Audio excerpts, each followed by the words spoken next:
नमस्कार, VCN news के हिंदी समाचारों में आपका स्वागत है। खबरों की ओर बढ़ने से पहले आइए नजर डालते हैं आज की सुर्खियों पर।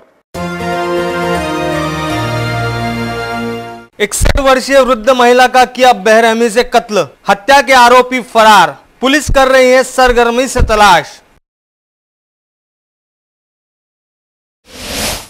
सिद्धार्थ मंडल में रोमांचकारी फुटबॉल स्पर्धा, टीमों में हो रहा तगड़ा मुकाबला।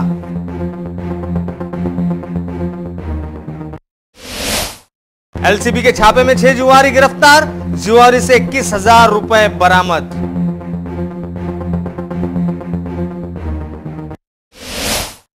और शहर के ताजनगर में गैरकानूनी तरीके से गैस रिफिलिंग करते 2 आरोपी समेत लाखों का माल जब्त। तो ये थी आज की सुर्खियां। आइए देखते हैं खबर विस्तार से।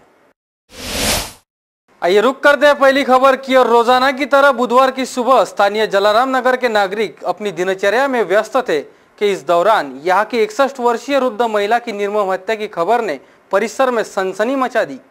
न जाने क्या हो गया है इस शहर को, मानो ऐसा लगता है कोई बुरा सपना देख रहे हैं या कोई बुरा सपना सुन रहे हैं, लेकिन फिर भी ऐसा है तो यह सपना भी शरीर को कपकपी मचाने जैसा लगता है। मगर यह कोई सपना नहीं बल्कि अमरावती शहर के बढ़ते वारदातों की हकीकत है।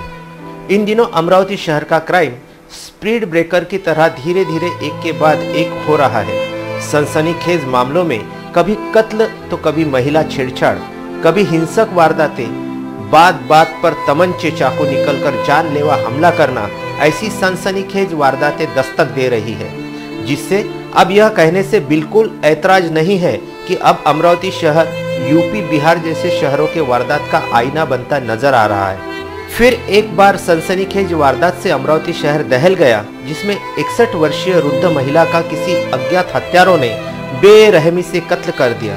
यह सनसनीखेज वारदात उस समय सामने आई जब किराए पर रहने वाली महिला ने मृत महिला के घर का पिछला दरवाजा खुला देखा और महिला को मरा पाया तो शोरगुल मचा।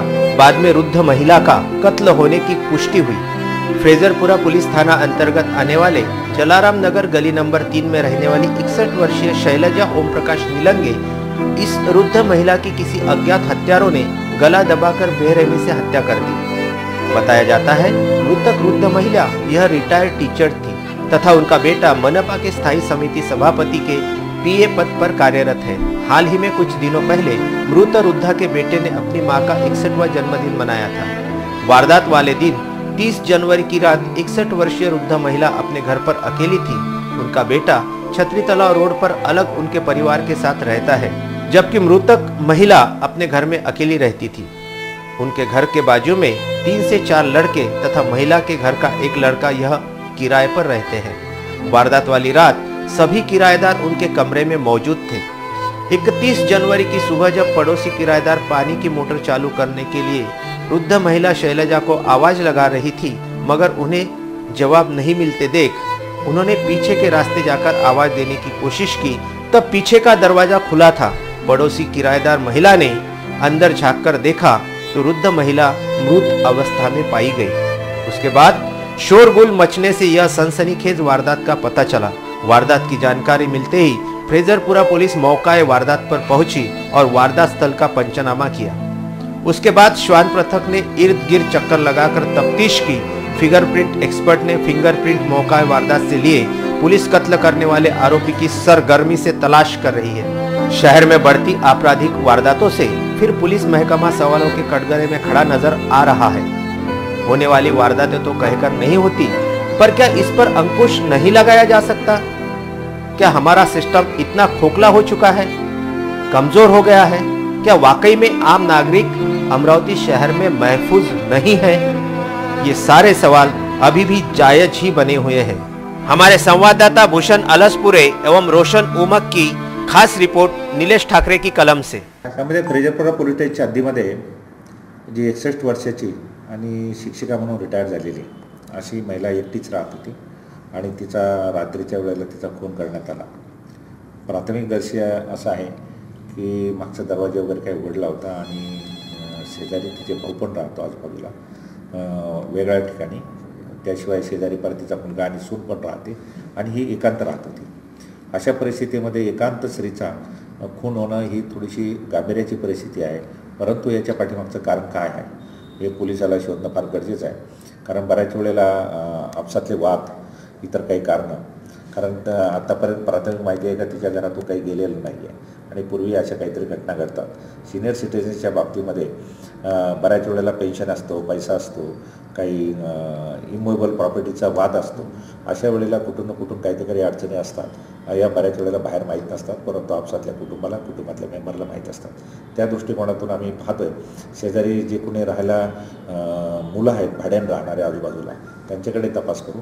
शेजारी राहायला त्यांच्याकडे तपास करू. त्यांच्या मैत्रिणी जे असतील माहितीच्या त्यांच्याकडे पण तपास करू आणि एकंदरीत त्याच्या बॅकग्राऊंडचा सर्व अभ्यास करून हे कुणी केला असावं, काय केलं असावं याचा शास्त्रोक्त पद्धतीनं आणि बाकी पोलीस पद्धतीनं आम्ही तपास करत आहोत. सध्या काही लोक ताब्यात घेण्यात आलेले काय प्रकारे? ताब्यात म्हणजे चौकशीसाठी आम्ही ताब्यात घेतो आणि ज्या वेळेला काही कोणाविरुद्ध सस्पेक्ट तयार झाला किंवा काही हे आलं तर पुढची लीगल कारवाई करतो त्याच्यात. आइए रुक करते अगली खबर की ओर। सिद्धार्थ क्रीड़ा मंडल फ्रेजरपुरा अमरावती द्वारा आयोजित डॉक्टर बाबा साहब अम्बेडकर स्मृति में राज्य स्तरीय फुटबॉल स्पर्धा का आयोजन किया जा रहा है, जिसमें 31 जनवरी को फुटबॉल का रोमांचक मैच खेला जाएगा।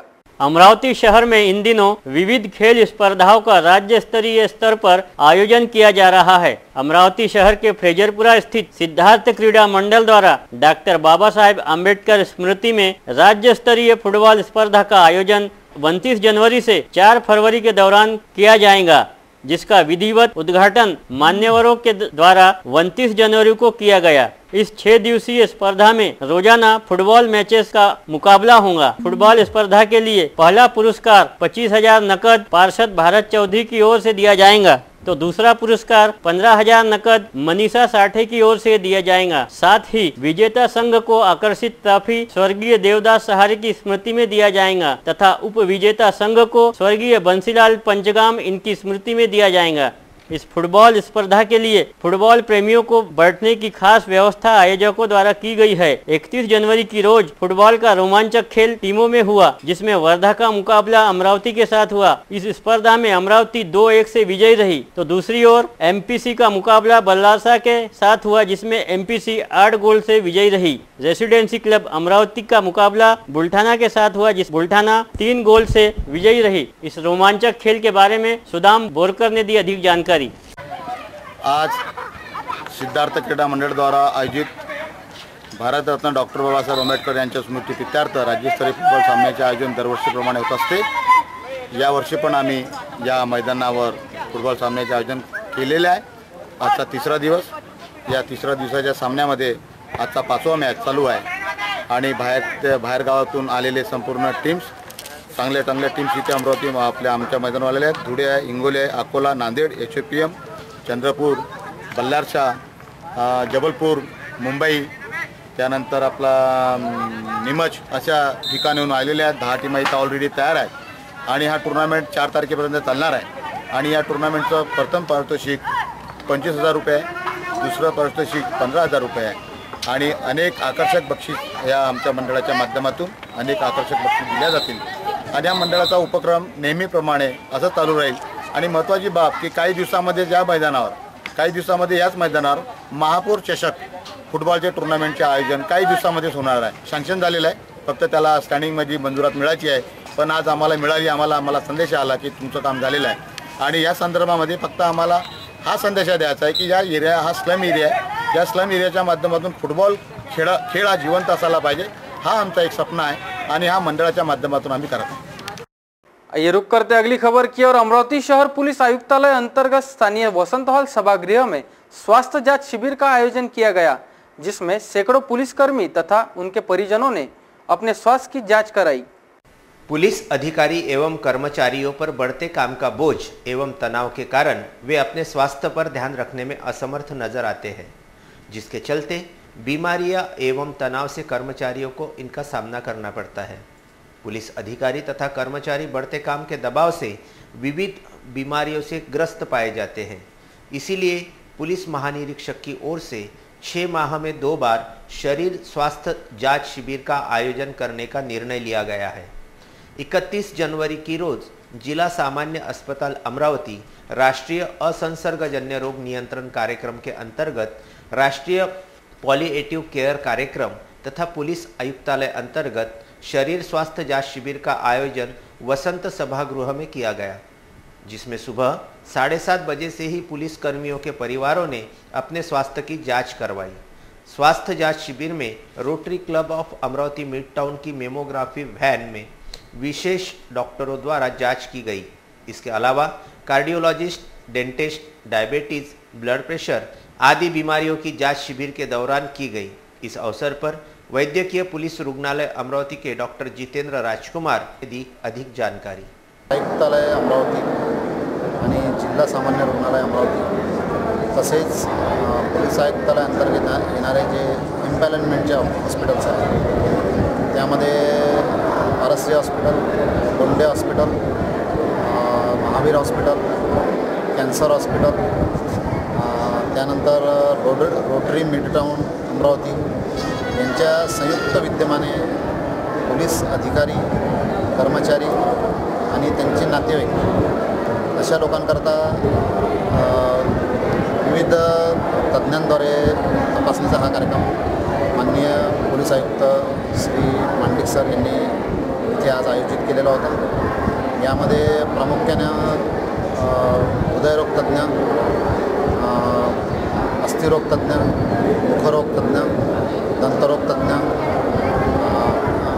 प्रसूती व स्त्रीरोग तज्ज्ञ, त्यानंतर नेत्रतज्ञ अशा प्रकारच्या तज्ज्ञांमार्फत तपासणी करण्यात आली।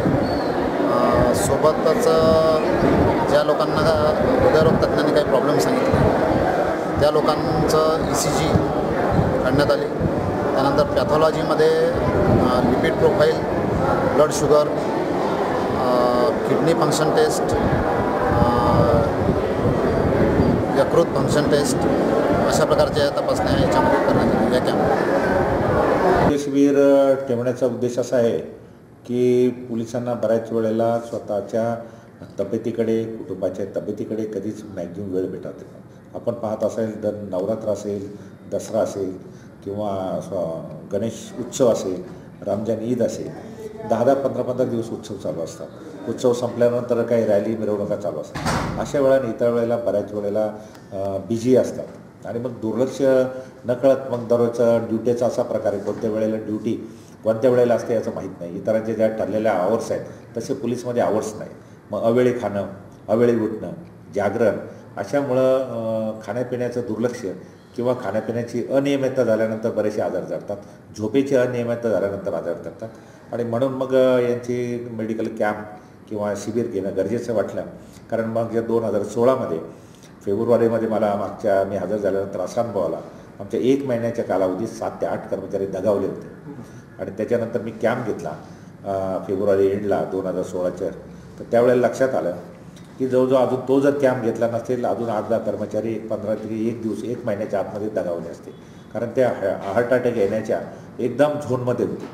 अशा ह्या बाबी असतात। तर आता कॅम्प आम्ही त्या दृष्टिकोन ठेवलेला आहे। त्यांचे कुटुंबीय, पोलीस कर्मचारी, महिला कर्मचारी, कार्यालयीन स्टाफसुद्धा आणि ते मेडिकल सकाळी जवळजवळ 8-8:30 पासून चेकअप सुरू झालेलं आहे। आतापर्यंत साधारण 350 ते 400 सर्वांनी तपासणी केलेली आणि अजून चालू आहे। त्यामध्ये महत्त्वाचे जे आजार आहेत, हृदयाचा असेल, डायबिटीज असेल, किडनीचा काही प्रॉब्लेम असेल, गायनिकचा काही प्रॉब्लेम असेल, डेंटलचा असेल, असे सर्व मेजर डिसीजेस आम्ही कव्हर केलेले आहेत आणि त्या दृष्टिकोनातून चालू आहे। आणि सिव्हिल हॉस्पिटल, बाकीचे काही कुटुंब आरोग्य योजनेमधले हॉस्पिटल आणि या ठिकाणचे तज्ज्ञ डॉक्टर्स, नंतर रोटरी क्लब मिड टाउन यांच्या वतीने आम्हाला भरपूर मोठ्या प्रमाणात सहकार्य मिळालेलं आहे। त्याशिवाय केमिस्ट अँड ड्रग्स असोसिएशनकडून सुद्धा मेडिसिन आणि स्पेशल मेडिसिन यांचीसुद्धा मोफत देण्याचं चालू आहे आणि त्या पद्धतीनं चांगले स्थानिक डॉक्टरांनी आणि इतर स्टाफने आम्हाला चांगली मदत चालू आहे। आइए बढ़ते अगली खबर की ओर। घरगुती गैस सिलेंडर से ऑटो में अवैध गैस रिफिलिंग करते हुए 2 आरोपियों सहित 7 सिलेंडर तथा एक ऑटो जब्त करने में अपराध शाखा को कामयाबी मिली। शहर के नागपुरी गेट थाना क्षेत्र के ताजनगर में एक घरगुती गैस सिलेंडर से ऑटो में गैस रिफिलिंग करते हुए 2 युवकों को हिरासत में लिया गया है। गिरफ्तार युवक के पास से 7 घरगुती गैस सिलेंडर सहित ऑटो भी जब्त किया गया। जानकारी के अनुसार अपराध शाखा की टीम बीते मंगलवार की रात जब नागपुरीगढ़ थाना क्षेत्र में पेट्रोलिंग कर रही थी तो उन्हें गुप्त जानकारी मिली थी कि ताजनगर स्थित धार्मिक स्थल के पास अवैध रूप से घरगुती गैस सिलेंडर से ऑटो में गैस भरी जा रही है। इस जानकारी के आधार पर अपराध शाखा की टीम ने मौके पर पहुंच घरगुती सिलेंडर से ऑटो क्रमांक MH27 BW0702 में अवैध तरीके से गैस रिफिलिंग करते हुए अहमद खान, हमीद खान तथा अब्दुल आरिफ अब्दुल रहूफ बिस्मिल्ला नगर निवासी को हिरासत में लिया है।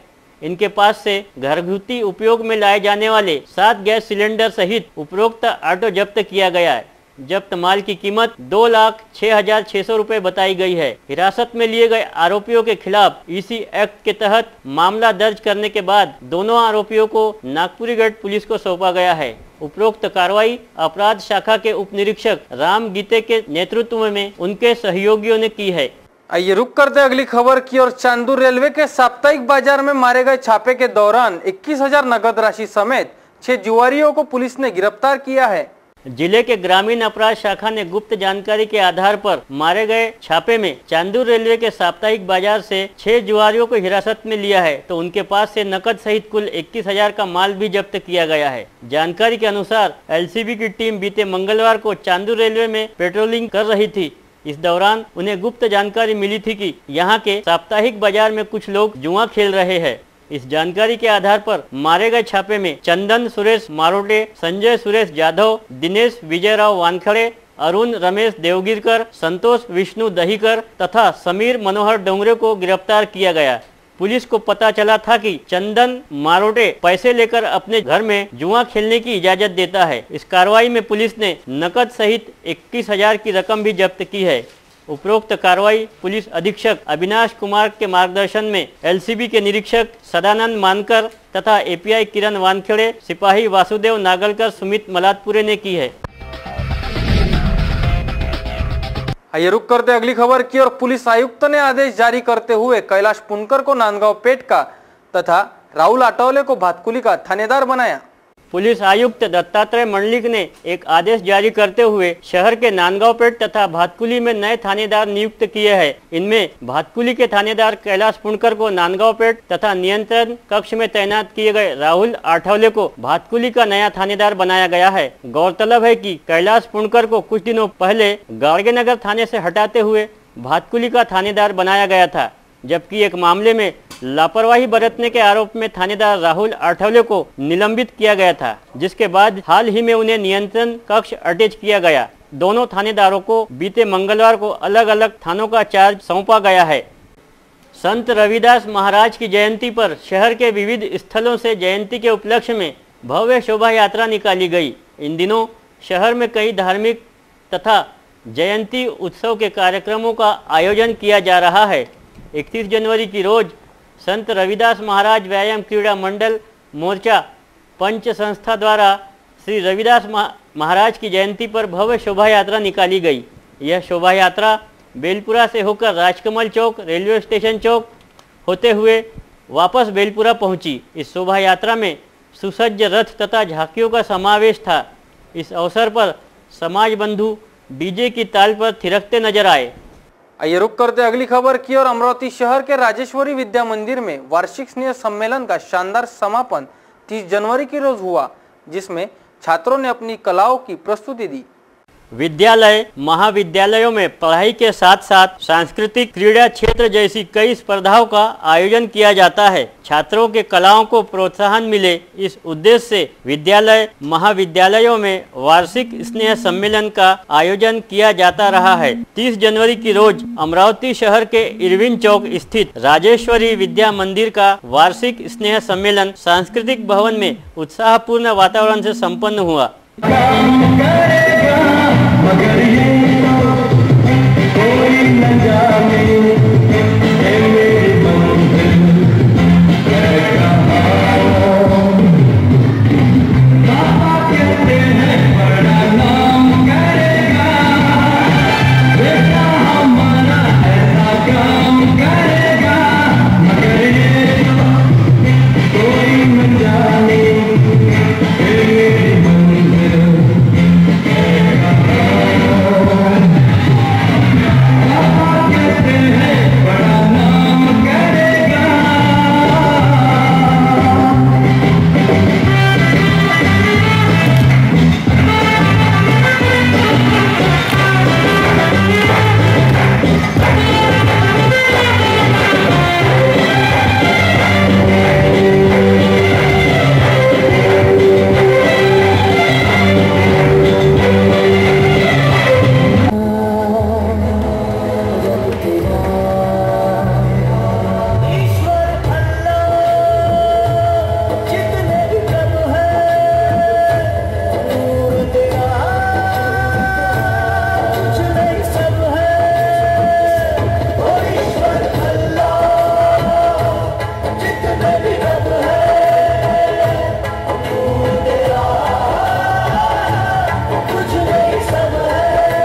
स्नेह सम्मेलन में छात्रों ने एक से बढ़कर एक नृत्य, गायन व नाटिका की प्रस्तुति दी, जिसमें वहां मौजूद सभी पालक वर्ग मंत्रमुग्ध हो गए। स्नेह सम्मेलन में डॉक्टर पद्माकर सोमवंशी, वसुधाताई बोंडे, अनुराधा वराडे, स्कूल की प्राचार्य, शिक्षक, शिक्षिका व कर्मचारी तथा बड़ी तादाद में पालक वर्ग मौजूद थे। आइए रुक करते अगली खबर की ओर। अमरावती जिला परिषद का अधिकारी एवं कर्मचारियों के लिए क्रीड़ा व सांस्कृतिक महोत्सव का आयोजन आगामी 2 से 4 फरवरी के दौरान किया जा रहा है, जिसमें क्रीड़ा, सांस्कृतिक तथा सिने गीतों जैसी स्पर्धाओं का आयोजन किया गया है। जिला परिषद अमरावती के अधिकारी एवं कर्मचारी इनके कला व क्रीड़ा गुणों को प्रोत्साहन मिलने तथा रोजाना काम में नवचेतना निर्माण हो, इस उद्देश्य से हर साल की तरह इस वर्ष भी क्रीड़ा एवं सांस्कृतिक कार्यक्रमों का आयोजन आगामी 2 से 4 फरवरी के दौरान श्री शिवाजी शारीरिक शिक्षण महाविद्यालय शिवाजी नगर अमरावती में किया जा रहा है। इस महोत्सव का उद्घाटन 2 फरवरी की सुबह 9:30 बजे जिला परिषद अमरावती के अध्यक्ष नितिन गोंडा ने इनके हाथों होगा।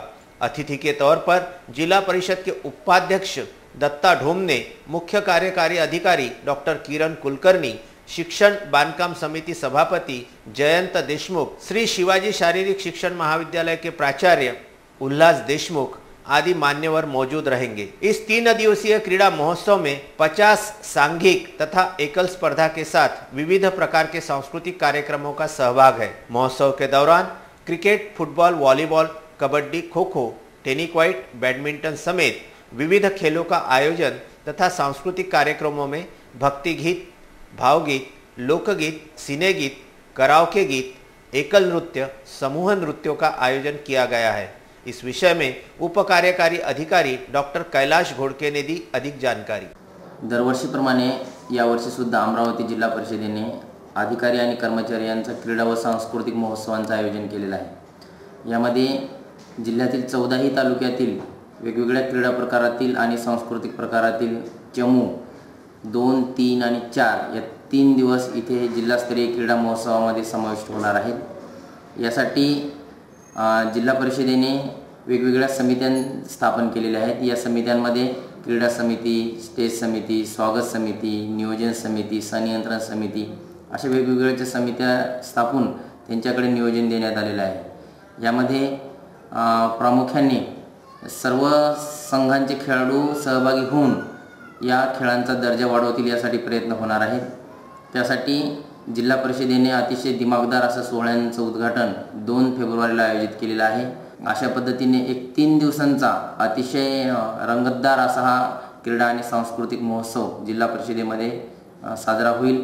यासाठी आमचं ब्रीद वाक्य आहे की झडपीस गेम, स्पोर्टी गेम, म्हणजे खेळाडू वृत्तीने सर्व खेळाडूंनी यामध्ये सहभाग नोंदवायचा आहे आणि आपली खेळाडू वृत्तीच ती यासाठी जोपासायची आहे।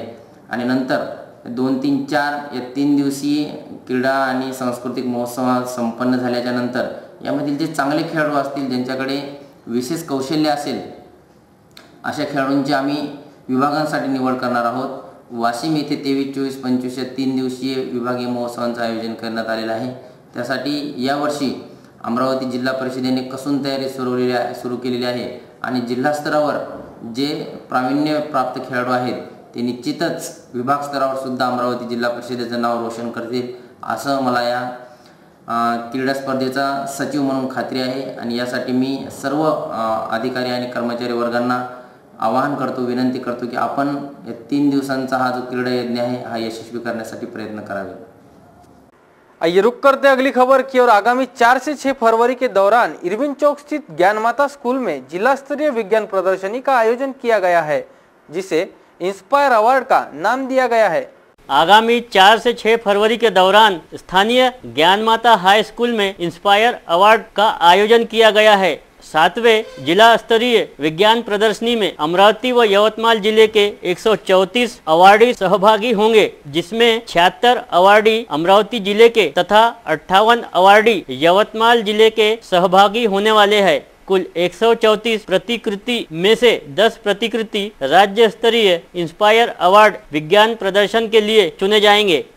प्रतिवर्ष महाराष्ट्र में से लगभग 2500 विद्यार्थियों को चुना जाता है। इसके लिए केंद्र सरकार के मानव संसाधन विकास मंत्रालय की ओर से प्रत्येक विद्यार्थियों को प्रतिकृति तैयार करने के लिए केंद्र सरकार सीधे विद्यार्थियों के खाते में 10,000 रुपए जमा करती है। विज्ञान प्रदर्शनी के संदर्भ में आज जिला परिषद की शिक्षणाधिकारी नीलिमा टाके ने एक पत्रकार परिषद में इस विषय पर जानकारी दी। सन 17-18 या शैक्षणिक वर्षामध्ये इन्स्पायर अवॉर्ड प्रदर्शनीचं आयोजन Gyanmata high school Irwin square Amravati येथे आयोजित केले गेलेली आहे ही विज्ञान प्रदर्शनी। या विज्ञान प्रदर्शनीमध्ये अवॉर्डी अमरावती जिल्ह्यामधील एकूण 134 प्रतिकृती या अवॉर्डमध्ये सामील होणार आहे।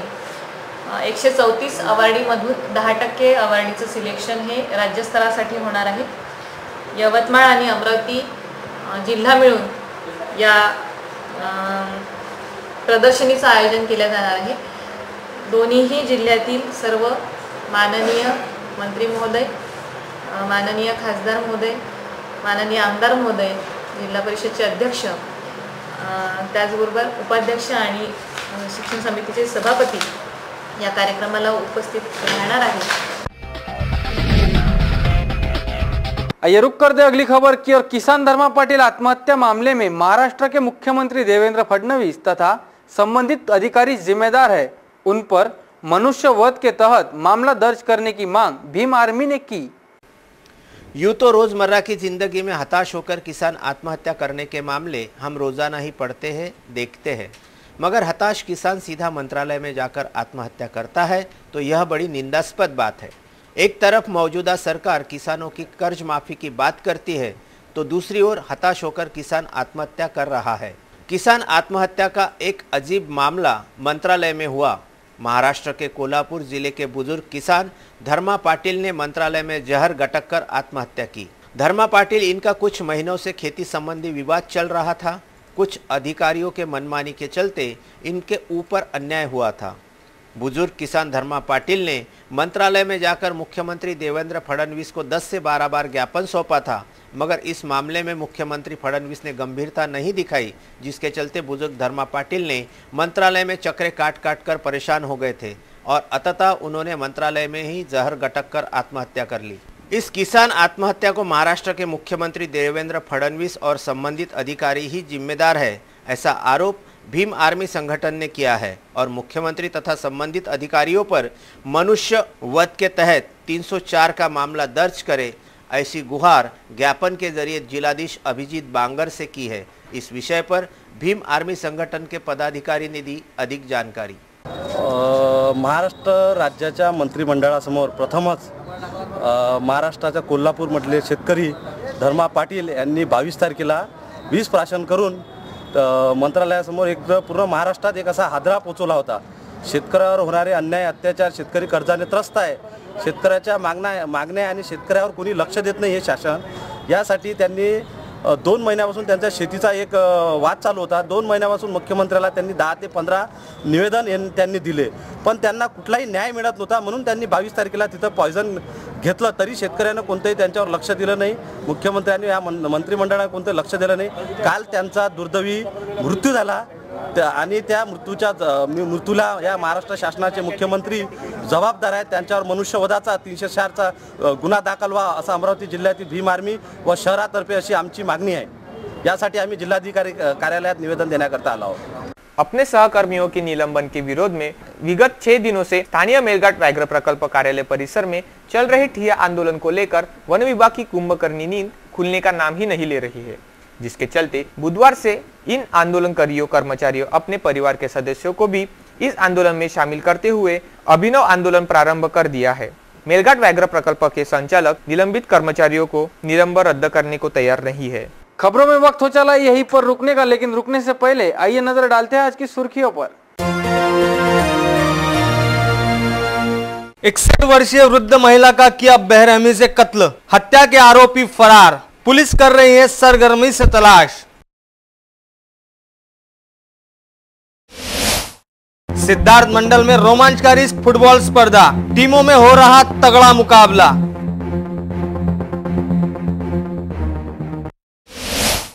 एलसीबी के छापे में 6 जुआरी गिरफ्तार, जुआरी से 21,000 रुपए बरामद।